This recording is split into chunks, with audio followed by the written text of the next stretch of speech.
كل واحد قاعد في اوضته لوحده، ماسكه تليفونها مع عالم تاني. زمان ما كانش الكلام ده موجود. زمان احنا كنا هي التلفزيون كام قناه نقعد قدامهم كلنا وانتهى الموضوع. النهارده انت عايشه في عالم افتراضي.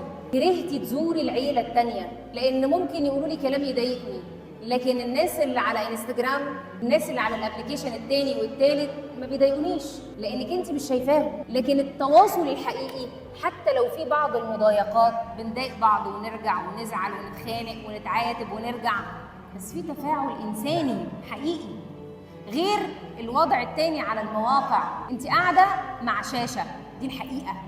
انت مش قاعده مع بشر، انت قاعده مع شاشه شايفين بعض بس.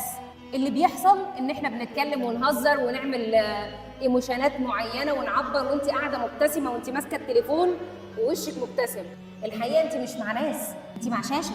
كم موقف حصل لك ولقيتي الناس اللي ورا الشاشه دول، انت عندك مليون فولور على انستجرام ولا غيره، لما حصل لك موقف كم واحد جه وقف جنبك؟ كم واحده حست بيكي وانت تعبانه؟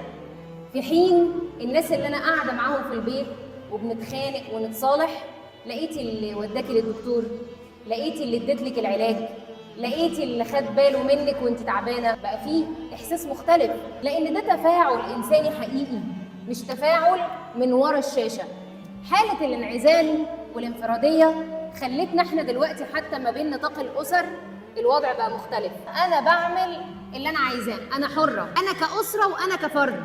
انا كاسره اربي ولادي زي ما انا عايزه، محدش يتدخل. زمان كانت العيله بتساعد في التربيه. تلاقي نفسك بتروحي عند خالته تعملي حاجه غلط، فخالته تقول لك ايه اللي انت بتعمليه ده، لا ما يصحش، وتبدا توجه زي ماما بالظبط، لان كان ليها المساحه دي. بتربي مع الام، كل واحد بقى عايز يعيش لوحده، انا حر واعمل اللي انا عايزه.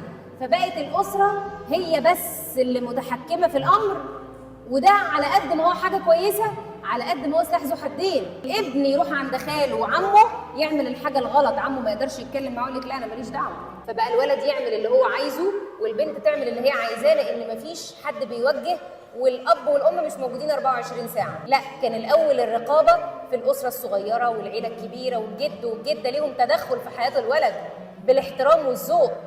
لكن النهارده حاله الانعزاليه والانفراديه دي خلتنا عندنا نوع من التفكك، لان الام والاب مش موجودين طول الوقت. انت كمان استسلمتي للسهو، بقيتي عايشه انت كمان في حاله الانعزال والانفراديه دي. اصبح كل واحد يستسهل البعد، كل واحد بقى قاعد في اوضته عشان مكسل يصلح.